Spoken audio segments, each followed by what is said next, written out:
Всем привет, ребята! Если вы смотрите этот подкаст, значит, вышел подкаст новый пятницу. Каждую пятницу подкасты на разные темы. Сегодня хотелось бы поговорить, наверное, о том, как живет человек с эпилепсией. Что это такое вообще, как это все работает. И, в общем-то, погнали! Эпилепсия, давайте расшифрую, что такое эпилепсия. То есть для многих ассоциируют эпилепсию с тем, что, к примеру, вы там, заходите в игру там в Доту или там в КС, к примеру, и вы видите такую типа надпись. Если вы эпилепсик, там мы предупреждаем вам о том, что скоро будут какие-то света, которые будут вас светить, и вы можете упасть в приступ. И для многих эпилепсия это по сути только, то есть человек просто падает в конвульсиях, у него начинается течь пена изо рта, то есть, и он бьется просто в конвульсиях, и все. То есть для многих эта эпилепсия, это поверхностная, то есть вот такие только знания, и они от слова совсем не понимают, что вообще происходит, да и им не хочется понимать зачастую. Эпилепсия это по сути, то есть давайте поймем, что мозг здорового человека, да, то есть вот представьте музыкальную какую-то пьесу, где играет какой-то Бетховен, да, или играет какой-то оркестр. И оркестр, то есть есть дирижер, который управляет всем, как идет музыка. И есть маленькие, кто поет, кто-то на скрипке, кто-то там еще на чем-то, кто-то еще на чем-то. И получается общая некая группа, которая работает совместно для достижения планов. То есть, соответственно, планируются какие-то планы, соответственно, придумываются какие-то награды, какие-то типа дофамин, какие-то цели, какие-то реализации, какие-то боли, какие-то страдания. Дофамин, соответственно, нужен, чтобы пойти просто на движение, чтобы что-то делать. Страдания как часть пути выхода из своего кокуна, так скажем. И смысл как некая навигация, которая помогает тебе идти, по сути, в тяжелые времена. Потому что они у нас у всех есть, и если у тебя нет какого-то определенного смысла, то очень тяжело пройти. И большинство людей, как наступают именно вот эти тяжелые времена, они ищут смысл. То есть, либо они его создают, либо начинают врать себе, либо в 99% это происходит так, что смысл падается из внешне, что якобы есть какой-то некий бог или какая-то система, которая говорит, что вот это смысл. То есть вот смысл это жить, смысл это стремиться к величию, смысл это там еще что-то, если там ты умрешь, то ты попадешь в ад.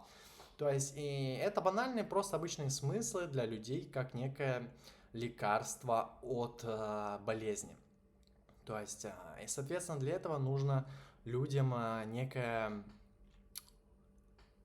некий страдающая икона в виде типа Иисуса, Карла Маркса, Ницше и так далее, потому что люди не могут пройти самостоятельно путь.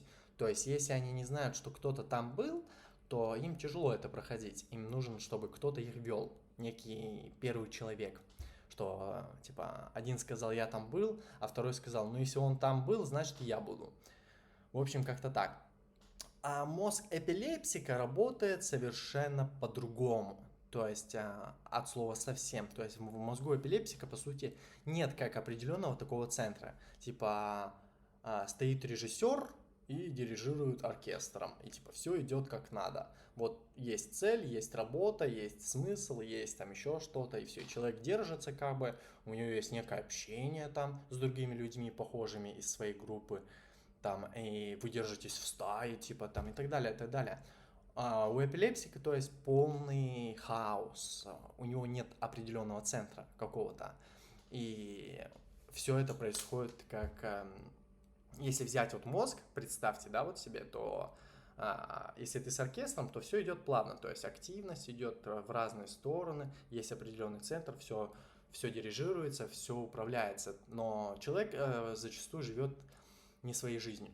А мозг эпилепсика это просто вот такой вот, просто вот какой-то вот набор хаоса, вот таких вот разрядов и там идет все вот энергично, все вот просто вот непонятно, то есть полнейший хаос у человека в мозгу. И в большей части это происходит по типу, у тебя появилась какая-то мысль, к примеру, да, там, или идея, и разряды полностью, к примеру, то есть идут в эту сторону, и становится некая как будто раковая опухоль, которая считает, что она самая главная. И это вот, то есть частица считает, что она самая главная, и значит, она имеет право полностью забрать всю энергию из мозга. То есть, если не управлять эпилепсией, то это происходить будет так. То есть у тебя буквально в мозгу становится раковая опухоль, которая считает, что она она великая, все остальное мусор, все остальное ненужное, все остальное управляемое и так далее, и так далее. То есть это можно сказать как некий диктатор, прям, прям жесткий диктатор. Не как, типа, к примеру, там, условно, демократия, да, а некий прям Адольф Гитлер, такой прям вот есть цель, вот есть и все. И то есть у эпилепсики так может происходить. Либо если он научился управляться, то есть перестанет жить с именно эго, то есть эго это некое я, типа там я разработчик, я там, у меня есть такая история, я вот начал отсюда, то есть там родился там 2002 года, там умер тогда, то есть у человека есть определенная история, и он живет этой историей, он живет в этой истории, в этой точке. При неуправляемой эпилепсии зачастую это происходит так, что у человека тоже есть история, но он становится неким типа а-ля богом. То есть есть вот такая вот ловушка бога и диктатуры, которая думает, что типа я самое главное, все остальные не нужны. Соответственно, люди живут в неком, то есть в неком живом организме. То есть это не какая-то магия, а представим, что как в реальности. То есть есть система, есть иммунитет. То есть вот как устроен человеческий организм, по принципу я делал такой ролик буквально на канале недавно, разбирал это, по-моему, на медийной системе. То есть также в системе, в государственной, есть определенно тоже иммунитет, свой мозг и все остальное. То есть иммунитет выполняет в роли типа медицины, в роли, то есть военной структуры, полицейской структуры. То есть разрешение того, кто свой, кто чужой. Есть также свои функции, бактерии, которые получают некую стабильность и безопасность, и за это, получается, отдают свой труд. То есть есть некий дирижер, который управляет чужим трудом. Сам он не создает, а присваивает себе чужой труд. И все это, получается, происходит как, типа, страна условная, там, Россия, Украина, США и так далее, и так далее. То есть государственная система это некий живой организм, тоже некий ребенок, который живет дольше, чем сам единственный человек.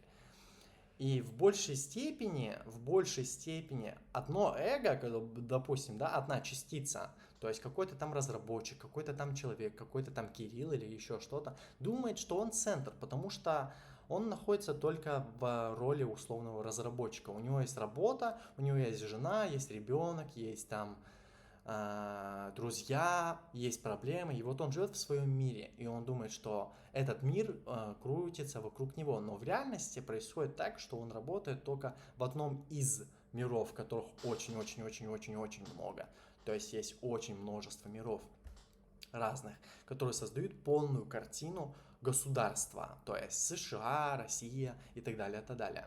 И это я привожу пример только в рамках, получается, государственной системы, без примеров по типу как Земля, к примеру, как устроен полностью живой организм, то есть буквально.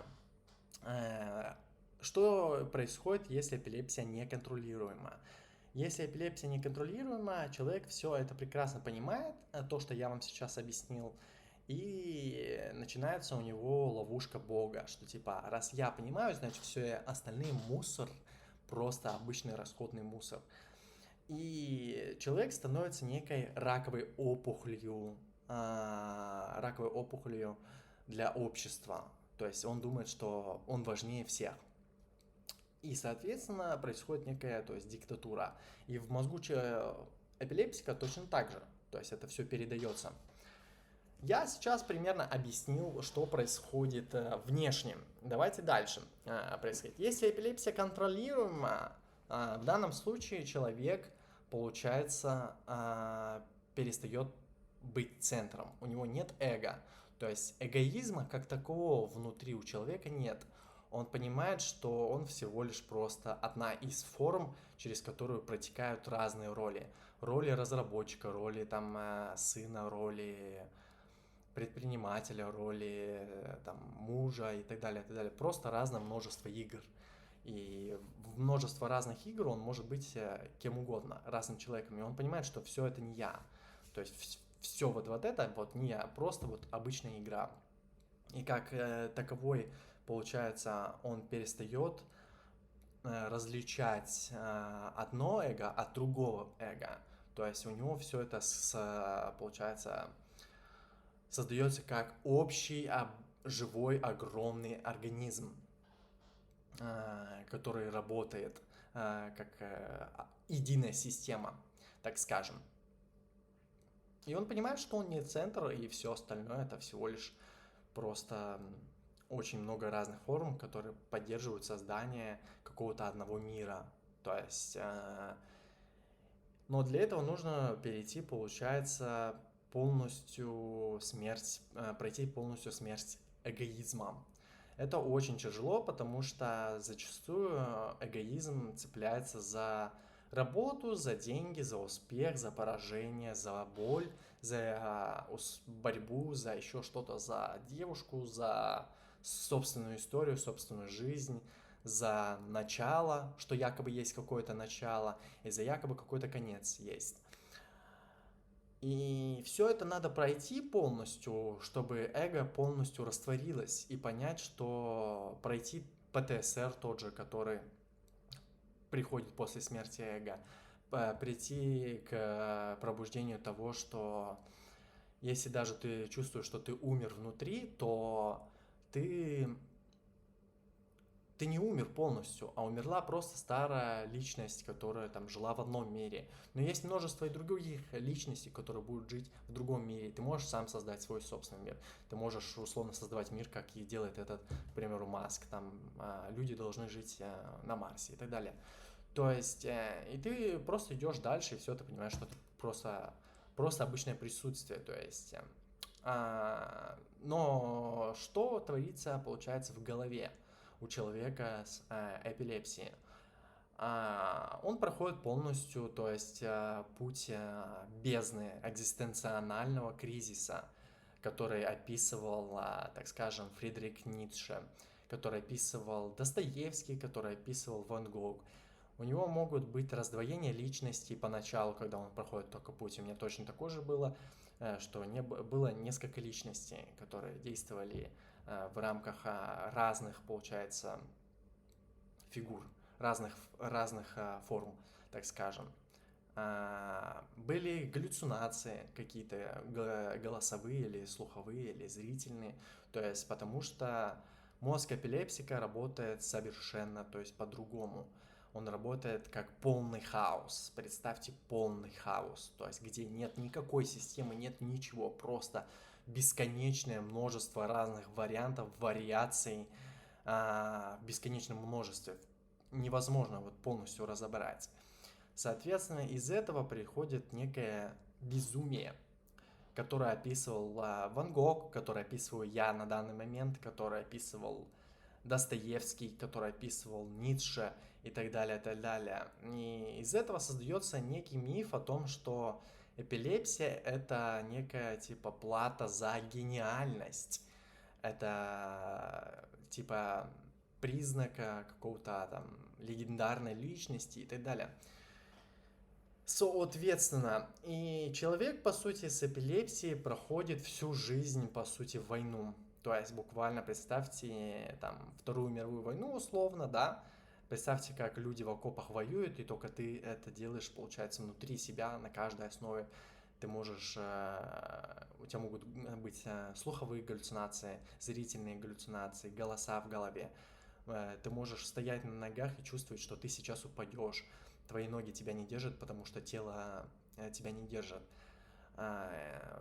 Ты можешь упасть в любой момент, то есть ты можешь полностью потерять контроль, ты можешь полностью сейчас умереть, ты можешь на 2-3 секунды умереть.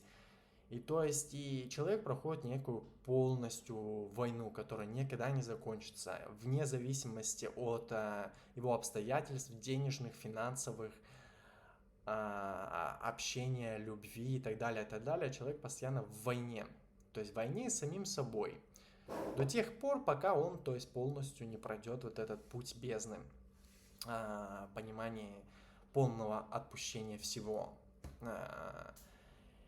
И в таких моментах, когда приходят голосовые галлюцинации, раздвоение личности и так далее, то есть в человека может как раз входить в бездну. То есть когда обычный человек, ну, никогда, скорее всего, не войдет в бездну.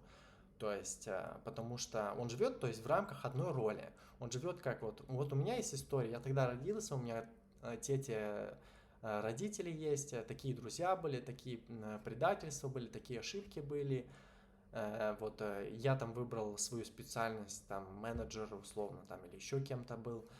И то есть человек живет всю жизнь в одной роли и умирает в одной роли, ничего не меняет. То есть ему сложно выйти в бездну. Когда эпилепсик, ему войти в бездну, как два пальца об асфальт. У тебя может быть начаться раздвоение личности, и ты перестанешь понимать, а кто я на самом деле. Я тот или я этот, а кто я без роли, кто я без программирования, кто я без родителей, кто я без собственного начала, когда я родился. И то есть и welcome to the abyss, так скажем. Соответственно, ты входишь в некую бездну, либо можно ассоциировать в пустоту. То есть очень многие люди чувствуют пустоту. И по сути это вот как раз, то есть вход. И, соответственно, эпилепсик не может, получается, жить в чужих мирах. Он не может поверить в иллюзии мира. Он не может поверить в эго, не может поверить в какие-то, то есть, мифы, потому что это все быстро разъедается, потому что он находится постоянно, по сути, в пустоте, то есть, где ничего нет, у него внутри эго даже нет. А когда люди говорят, поверь в деньги там, или поверь в успех, или поверь в какой-то путь, то, ну, сделать это практически невозможно. Потому что даже если человек поверит в какую-то цель или в какого-то бога или еще в кого-то, то это, скорее всего, быстро распадется. И ему достаточно, получается, тяжело жить в мире. Ему очень тяжело жить в мире. Поэтому зачастую такие люди создают свои мира. Создают свои мира, которые дальше идут, расходятся, как это происходило с Ван Гог. То есть он писал картины, когда откусывал себе ухо, точнее отрезал свое ухо, как раз был в галлюцинациях, то есть он был эпилепсиком просто обычным. И все картины писал под как раз этим безумием эпилепсии. И писал картину он не просто потому, что там заработать или еще что-то, он умер, то есть в полной бедности, в полном одиночестве, его никто и так и не понял. Он отпустил даже само понимание, то есть, чтобы его кто-то понял. Я точно так же полностью отпустил, что раньше я думал, что очень сильно надеялся, надежда же умирает последней, что меня кто-то когда-то поймет.